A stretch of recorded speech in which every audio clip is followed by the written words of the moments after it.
نظر کی حفاظت پر ایک واقعہ میں بیان کر چکا ہوں، لیکن تفصیل کا واقعہ ہے۔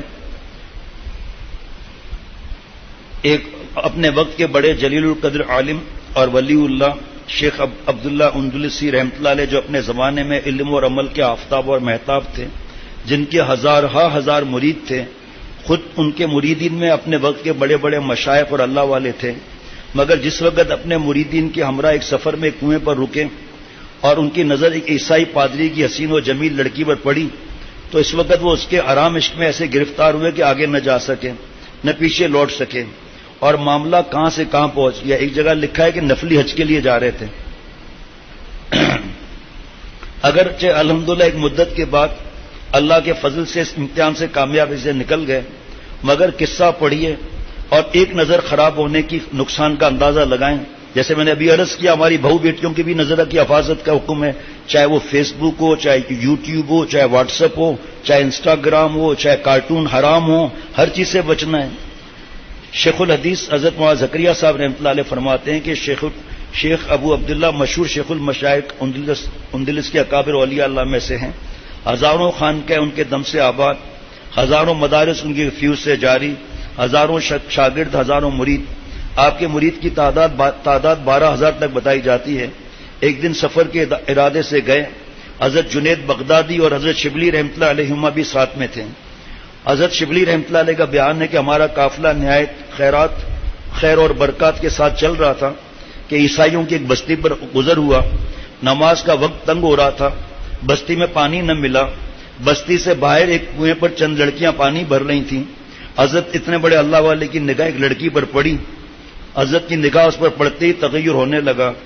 حضرت فرماتے ہیں کہ شیخ اس کی گفتگو کے بعد سر جھکا کر بیٹھ گئے۔ 3 دن گزر گئے، نہ کھاتے نہ پیتے نہ کسی سے بات کرتے ہیں، سب خدام پریشان حال تھے۔ تیسرے دن میں نے حضرت شبلی رحمۃ اللہ علیہ نے جرأت کر کے عرض کیا کہ شاہ شیخ، آپ کے ہزاروں مریدین آپ کی اس حالت سے پریشان ہیں۔ شیخ نے کہا، میرے عزیزو، میں اپنی حالت تم سے کب تک چھپاؤں؟ پرسوں میں نے جس لڑکی کو دیکھا ہے، اس کی محبت مجھ پر اتنے غالب ہو چکی ہے کہ تمام اعضاء اور جوارے پر اسی کا تسلط ہے۔ اعضاء اور جوارے، ان اللہ خبیر بما یصنعون کی 4 تفسیریں ہیں، جو کہتے ہیں ایک نظر دیکھنے سے کیا ہوتا ہے۔ وقت کم ہے نا، ورنہ یہ پر تفسیر کسی وقت عرض کر لوں گا۔ یہ جو ہم کہتے ہیں نا ہماری نظر پاک ہے، دل صاف ہے، دیکھو اتنے بڑے شخص کہاں پہنچ گئے۔ ابھی وقت نہیں ہے، ورنہ تفسیر مظہری میں برسیسا کا واقعہ تو سن کر شاید نیند بھی نہ آئے، جس کو میں بہت کم بیان کرتا ہوں۔ لیکن یہ جو ہم لوگ داڑیاں اللہ نے عطا فرمائی ہیں ظاہر پیاروں جیسا، اور حرکتیں کیسی، حفظ ہوتے ہوئے، علم ہوتے ہوئے کس چیزوں میں مبتلا ہیں ہم لوگ۔ نماز کے اندر بھی وہی گندی تصویریں آتی رہتی ہیں، اس کا علاج ہے، اس کی اصلاح ہے۔ وقت کم ہے نا، اب کسی طرح ممکن نہیں کہ اس سرزمین کو میں چھوڑ دوں۔ عرض کیا حضرت شبلی رحمۃ اللہ علیہ نے، اے میرے سردار، آپ اہل عراق کے پیر و مرشد، علم و فضل، زہد و عبادت میں شہرائے آفاق ہیں، آپ کے مریدین اتنے ہیں، ہم سب کو رسوا نہ کیجیے۔ شیخ نے فرمایا، میرا عزیز، اس کی وجہ مختصر ایک جملہ بتا دوں۔ حضرت تھانوی رحمۃ اللہ نے فرمایا کہ یہ جو نام محرم کے ساتھ دوستی اور باتیں، یہ عشق، یہ فرمایا عذاب الہی ہے، اور عذاب الہی کا کوئی مقابلہ نہیں کر سکتا۔ جب یہ حال ہوا، فرمایا کہ میرے عزیز، میرا تمہارا نصیب تقدیر و خداوندی نافذ ہو چکی ہے، مجھ سے ولایت کا لباس سلب کر لیا گیا اور ہدایت کی علامات اٹھا لی گئی۔ یہ کہہ کر رونا شروع کیا اور کہا، اے میری قوم، قضاء و قدر نافذ ہو چکی، اب کام میرے بس کا نہیں۔ حضرت شبلی رحمۃ اللہ علیہ فرمانے سے عجیب و واقع پر سخت تعجب ہوا اور حسرت سے رونا شروع کیا۔ شیخ بھی ساتھ رو رہے تھے، یہاں تک کہ زمین آنسوؤں سے امنڈ آنے والے سیلاب سے تر ہو گئی، یعنی بہت زیادہ۔ اس کے بعد ہم مجبور ہو کر اپنے وطن بغداد کی طرف لوٹے اور سب دعائیں مانگ رہے تھے۔ جب واقعات سنے تو شیخ کے مریدوں میں کوہرام مچ گیا، چند تو اسی وقت غم اور حسرت میں انتقال کر گئے، باقی لوگ گڑ گڑا کر خدائے بے نیاز کی بارگاہ میں دعا کرنے لگے، اے مقلب القلوب، شیخ کو ہدایت کر اور اپنے مرتبے پر لوٹا دے۔ اس کے بعد تمام خانقاہیں بند ہو گئیں اور ہم 1 سال تک اسی حسرت افسوس میں شیخ کے فراق میں روتے رہے۔ 1 سال کے بعد مریدوں نے ارادہ کیا چل کر شیخ کی خبر لیں کس حال میں ہے۔ بات ایک ہی ہے، روایتیں 2-3 ہیں۔ تو ہماری ایک جماعت نے سفر کیا، گاؤں پہنچ کر شیخ کا حال دریافت کیا تو گاؤں والوں نے بتایا تمہارا شیخ جنگل میں سور چرا رہا ہے۔ حضرت عبداللہ مندلسی رحمۃ اللہ علیہ اس واقعے کو مفتی اعظم سے بھی پوچھ سکتے ہیں، جو اب ہم جری ہوتے ہیں کہ بھابھی سے کیوں احتیاط کریں، دیور موت کیسے ہے، ناٹ پارٹی میں چلے گئے کیا ہوا، شور سے لڑتی ہیں کہ تم جاؤ نہ جاؤ ہم تو جائیں گی۔ ہم نے کہا خدا کی پناہ یہ کیا ہوا؟ گاؤں والوں نے بتایا کہ اس نے سردار کی لڑکی سے منگنی کی تھی، اس کے باپ نے جنگل میں سور چرانے کی خدمت پر کی شرط لگا دی۔ ہم سب حیران، غم سے کلیجے پھٹنے لگے، آنکھوں سے بے ساختہ آنسوؤں کا طوفان امڑنے لگا۔ بمشکل دل تھام کر اس جنگل پہنچے جس میں وہ سور چرا رہے تھے۔ دیکھا تو شیخ کے سر پر عیسائیوں کی ٹوپی اور کمر پر زنار بندھا ہوا ہے، اور اس عصا پر ٹیک لگائے ہوئے خنزیروں کے سامنے کھڑے ہیں جس سے وعظ اور خطبے کے وقت سہارا لیا کرتے تھے، جس نے ہمارے زخموں پر نوا پاشی کا کام کیا۔ شیخ نے ہمیں اپنی طرف آتا دیکھ کر سر جھکا لیا۔ ہم نے قریب پہنچ کر السلام علیکم کہا۔ شیخ نے کسی قدر دبی آواز میں وعلیکم السلام کہا۔ حضرت شبلی نے عرض کیا، اے شیخ، اس علم و فضل اور حدیث و تفسیر کے ہوتے ہوئے آج تمہارا کیا حال ہے؟ شیخ نے فرمایا، میرے بھائیوں، میں اپنے اختیار میں نہیں ہوں، میرے مولا نے مجھے جیسا چاہا ویسا کر دیا، اور اس قدر مقرب بنانے کے بعد جب چاہا مجھے اپنے دروازے سے دور پھینک دیا، تو پھر یہ اللہ کا عذاب ہے، اس کی قضا کون ٹالنے والا ہے؟ اے عزیزو، خدائے بے نیاز کے قہر و غضب سے ڈرو، اپنے علم اور تقوی اور بیانات پر مغرور اور تکبر میں نہ کرو۔ آج تو ایک بیان ہو گیا تو پھر ہم سمجھتے ہیں پتہ نہیں کیا ہو گیا، ہماری ماں بہن بہو بیٹیوں نے برقع پہن لیا، اللہ تعالیٰ کی نعمت ہے، منع نہیں ہے، لیکن برقعے کے اندر کی آنکھیں کس طرف ہیں؟ دیور سے کیا معاملہ ہے؟ فلموں کا ارطغرل کا ڈرامے کا کیا معاملہ ہے؟ اس کے بعد نظر اٹھا کر آسمان کی طرف کہا، اے میرے مولا، میرا گمان تو تیرے بارے میں ایسا نہ تھا کہ تو مجھ کو ذلیل کر کے اپنے دروازے سے نکال دے۔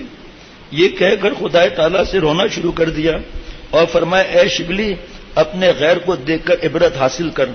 حضرت شبلی نے روتے ہوئے عرض کیا کہ اے ہمارے پروردگار، ہم تجھی سے مدد طلب کرتے ہیں اور تجھی سے استغاثہ کرتے ہیں، یا ایو یا قیوم برحمتک استغیث، اور ہر کام میں ہم تیرا ہی بھروسہ ہے، ہم سے یہ مصیبت دور کر دے، تیرے سوا کوئی دفع کرنے والا نہیں۔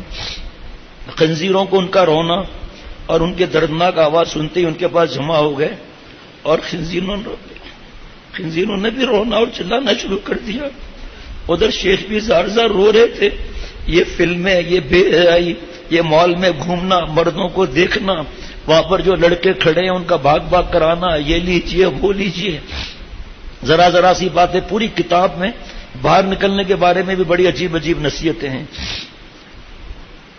حضرت شبلی رحمۃ اللہ نے عرض کیا، شیخ آپ حافظ قرآن تھے اور قرآن کے 7 قراتوں سے پڑھا کرتے تھے، اب بھی کوئی اس کی آیت یاد ہے؟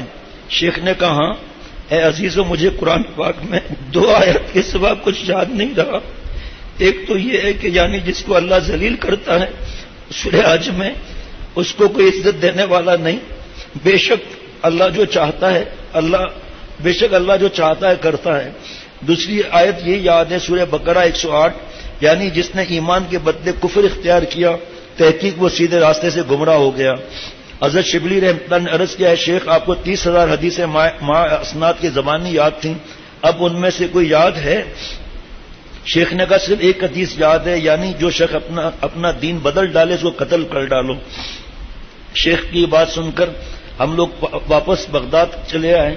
ابھی 3 منزل طے کرنے پائے تھے کہ تیسرے روز اچانک شیخ کو آگے دیکھا آتے ہوئے ایک نہر سے غسل کر کے نکل رہے تھے اور باواز بلند اشہد ان لا الہ الا اللہ واشہد ان محمد رسول اللہ پڑھتے جا رہے ہیں۔ اس وقت ہماری مسرت کا اندازہ وہی شخص کر سکتا ہے جس کو پہلے ہماری مسرت کا اندازہ ہو۔ بعد میں شیخ سے ہم نے پوچھا کہ کیا آپ کو اس ابتلا کا کوئی سبب بھی تھا؟ شیخ نے فرمایا ہاں، جب ہم گاؤں میں اترے اور بت خانے اور گرجا گھروں پر ہمارا گزر ہوا آتش پرستوں اور صلیب پرستوں کو غیر اللہ کی عبادت میں مشغول دیکھ کر میرے دل میں تکبر اور بڑائی پیدا ہوئی۔ یہ کسی کو حقیر نہ سمجھنا، اب بڑا ہی دوسرے کو حقیر سمجھنا، حق بات نہ ماننا، یہ تکبر ایسی چیز کہ یہ کیسے بدبخت ہیں، جاہل ہیں کہ بے شعور چیزوں کی پرستش کرتے ہیں. اور دوسرا نامحرم کو دیکھنا. مجھے اسی وقت ایک غیبی آواز سنائی دی گئی، یہ ایمان اور توحید اے عبداللہ اندلسی جو تجھے حاصل ہے تیرا ذاتی کمال نہیں ہے، حقیر نہیں سمجھ سکتے. کفر سے نفرت واجب، کافر سے نفرت حرام. آج تم اپنے بھائیوں کے عیب دیکھتے ہیں، ہر وقت ان کو گرانے کی فکر رکھتے ہیں. ہماری بہو بیٹیاں جن کو عقل نہیں ہے، جن کو عقل ہے اس کی تو بات ہی نہیں ہے، ہر وقت جو ہے دوسروں کے پنچایت میں پڑے رہنا. غیبی آواز سنائی دی گئی کہ یہ ایمان اور توحید کچھ تمہارا ذاتی کمال نہیں ہے بلکہ یہ سب کچھ ہماری توفیق سے ہے. کیا تم اپنے ایمان کو اپنے اختیار میں سمجھتے ہو؟ اور اگر تم چاہو تو ہم تمہیں ابھی بتلا دیں گے. اور مجھے اسی وقت یہ احساس ہوا گویا ایک پرندہ میرے دل سے نکل کر اڑ گیا، در حقیقت وہ ایمان تھا. اور دوسرا نامحرم کو دیکھنا. قصہ مختصر، عورتوں پر نظر ڈالنے کا فتنہ، ان سے مکس گیدرنگ کی خطرناکی میرے اور آپ کے تصور سے باہر ہے، جس نے وقت کے شیخ المشائخ کو بھی اپنے لپیٹ میں لے لیا.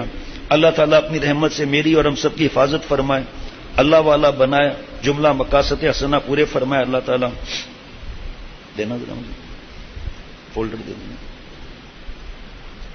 اس کے بچنے کے طریقے میں آخر میں بہت سی باتیں لکھی ہوئی ہیں کہ بد نظری سے، بے حیائی اریانی کے فتنے سے بچنے کا کیا طریقہ ہے. آپ کو بتاؤں گا، آپ حیران ہو جائیں گے. جگہ جگہ لکھا ہے اللہ والوں کی صحبت، ان سے اصلاح کرانا، وہ جو نصیحت کریں اس کی اتباع کرنا. اطلاع اور اتباع. اللہ تعالیٰ مجھے ہم سب کو جذب فرما کر اولیاء صدیقین کی آخری سرحد تک پہنچا دیں.